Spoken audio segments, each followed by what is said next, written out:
This is Fluent English Journey Podcast. From Speak English with Nora. Welcome back, English learners. I'm Nora, and this is the Fluent English Journey Podcast. And I'm Ethan. Today, we're talking about something I personally struggle with, discipline. Being able to stick to your goals and build good habits. Oh, discipline. That's such an important topic.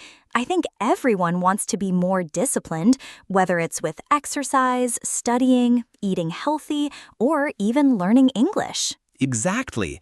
And before we start, let me just say, if you want to follow along with the transcript and practice exercises, check the description below. We always include extra materials to help you learn. So, Ethan, when you hear the word discipline, what comes to mind? Honestly, I think of something really difficult and boring, like forcing yourself to do things you don't want to do.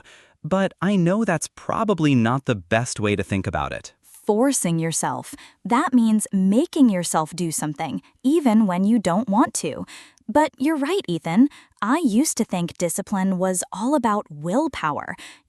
Just being mentally strong enough to resist temptation. Willpower, that's your mental strength to control yourself, right? Exactly. But here's what I learned. Willpower is like a muscle. It gets tired. If you rely only on willpower, you'll eventually get exhausted and give up. That makes so much sense. Like when I try to diet, I'm super strict for maybe 3 days, and then I just crash and eat everything in sight. You crash? Yeah, to crash means to suddenly fail or stop working. Like when your energy just disappears and you can't continue anymore. Perfect example. So the question is, how can we be more disciplined without burning out? I've been reading about this lately, and there are some really practical strategies that actually work. Oh, I need to hear this. What's the secret? Well, first, start incredibly small. And I mean incredibly small. There's this author, B.J. Fogg, who talks about tiny habits. Instead of saying, I'll exercise for 1 hour every day, start with, I'll do 2 push-ups after I brush my teeth. 2 push-ups? That seems almost too easy. That's exactly the point. When something is easy, you're more likely to do it consistently. And consistency, doing something regularly, is more important than intensity. Consistency, doing something over and over again, regularly. You know what? I tried this accidentally with learning guitar. I told myself I'd just pick up the guitar for 2 minutes every day, and somehow I ended up playing for much longer most of the time. Exactly. That's called the 2-minute rule. Once you start something, it's much easier to continue. The hardest part is often just beginning. So instead of planning to study English for 2 hours, maybe I should plan to study for just 2 minutes? Yes, and here's another key strategy, habit stacking. This means attaching a new habit to something you already do automatically. Habit stacking. Can you give me an example? Sure. Let's say you want to practice English vocabulary. Instead of just saying, I'll study vocabulary, you could say, after I drink my morning coffee, I'll review 5 new words. You're stacking the new habit onto something you already do every day. Oh, that's clever. So you're using an existing habit as a trigger for the new habit. Perfect. A trigger is something that causes something else to happen. And speaking of triggers, this brings us to another important point. Your environment matters so much. How so? Well, think about it. If you want to eat healthier, but your kitchen is full of cookies and chips, you're making it harder for yourself. But if you put healthy snacks where you can see them and hide the junk food, you're setting yourself up for success. Setting yourself up for success. That means creating conditions that make it easier to achieve your goals. I never thought about it like that. I always blamed myself for lack of discipline, but maybe I just had a bad setup. Exactly. It's not about being weak or strong. It's about being smart. Make good choices easier and bad choices harder. Can you give us a practical example for English learning? Absolutely. Instead of keeping your English books in a drawer somewhere, put them on your coffee table. Keep a vocabulary notebook next to your bed. Change your phone's language to English. Make English unavoidable in your daily life. Unavoidable, impossible to avoid or escape from. That's brilliant. You're basically tricking yourself into learning more. Tricking yourself, I like that. But here's something really important that most people get wrong. What's that? They focus too much on motivation and not enough on systems. Systems? You mean like organized methods or processes? Exactly. Let me tell you a story. I have a friend named Sarah who wanted to get in shape. For years, she would get motivated, join a gym, work out intensely for 2 weeks, then quit. Sound familiar? Very familiar. But then Sarah changed her approach. Instead of focusing on losing weight, that's the goal, she focused on the system. She decided to walk for 10 minutes after lunch every day, just 10 minutes. She didn't even call it exercise. And what happened? After 2 months, she had walked every single day. It became so automatic that she started walking longer. Then she added some stretching. A year later, she was in the best shape of her life, and she said it felt effortless. Effortless, requiring no physical or mental exertion. So the system made discipline feel easy instead of difficult. Exactly. And this brings us to another crucial point, identity. The most powerful way to build discipline is to change how you see yourself. What do you mean by identity? Identity is who you believe you are, your sense of self. Instead of saying, I want to be healthier, say, I am a healthy person. Instead of, I want to learn English, say, I am an English learner. That sounds a bit weird, like I'm lying to myself. I understand that feeling, but think about it this way. Every action you take is a vote for the type of person you want to become. When you study English for 5 minutes, you're voting for, I am someone who learns English. A vote for the type of person. So even small actions matter because they reinforce my identity? Exactly.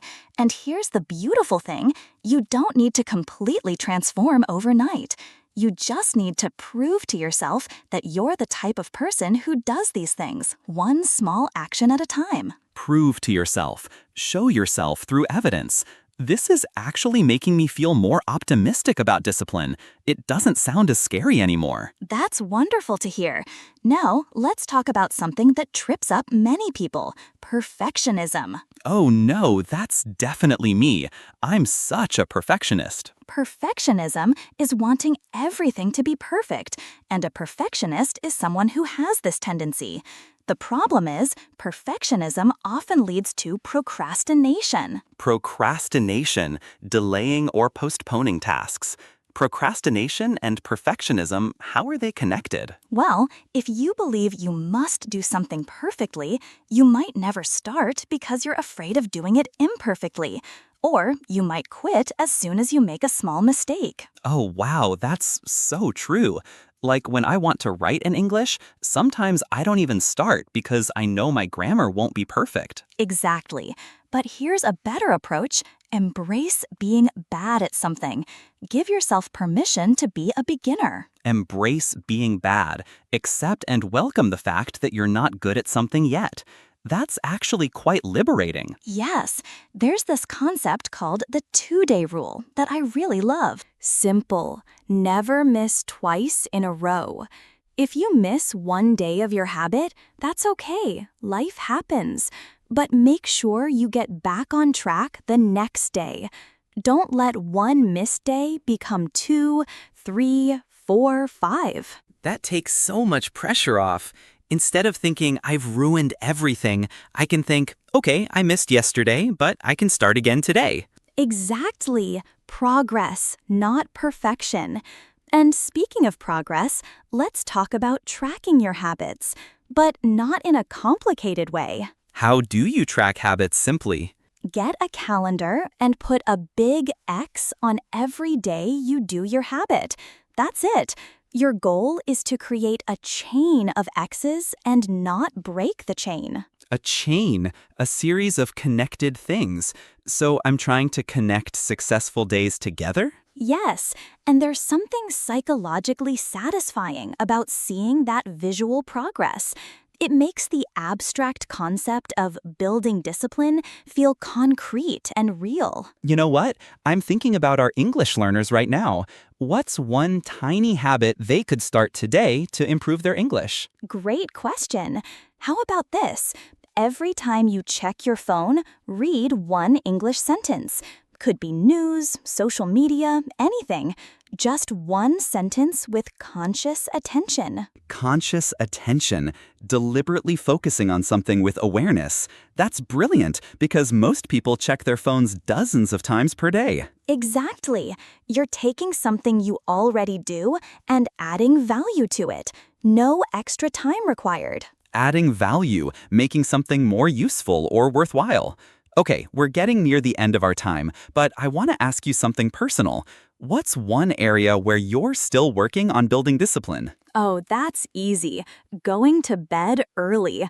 I always plan to sleep by 10 p.m., but then I get caught up in just one more episode or just 5 more minutes of scrolling on my phone. Same. The just one more trap is so real. Right? So I've started using some of these strategies on myself. I put my phone in another room at 9:30 p.m., and I have a book by my bed instead. I'm stacking good sleep habits onto my existing bedtime routine. And is it working? Most of the time. I still slip up sometimes, but I'm using that 2-day rule. If I stay up late one night, I make sure to get back on track the next night. I love that you're not pretending to be perfect. It makes all this advice feel much more realistic. Realistic, practical, and achievable in real life. And that's the key point I want to leave everyone with today. Discipline isn't about being a robot or never making mistakes. What is it about then? It's about creating systems that work for you, in your life, with your schedule and challenges. It's about being kind to yourself while still moving toward your goals. Being kind to yourself, treating yourself with compassion and understanding. I think that might be the most important point of all. Absolutely. So, to our wonderful listeners, here's your challenge, and I want you to share this in the comments below. Pick one tiny habit you want to build. Make it so small it feels almost silly. Yes, and remember, we're not asking you to change your whole life tomorrow. Just pick one small thing and commit to doing it for the next 7 days. Tell us in the comments what habit you chose. And if you found this episode helpful, please subscribe and hit that notification bell. We release new episodes every week with practical English learning tips and life advice. Don't forget to check the description for the transcript and extra exercises. We always include vocabulary practice and comprehension questions to help you get the most out of each episode. Thanks for listening to the Fluent English Journey Podcast. I'm Nora. And I'm Ethan. Remember, small steps, big results. Until next time, keep learning and keep growing. Goodbye, everyone. See you next week. Thanks for listening. Don't forget to like, subscribe, and check out my other videos to keep improving your English. See you next time.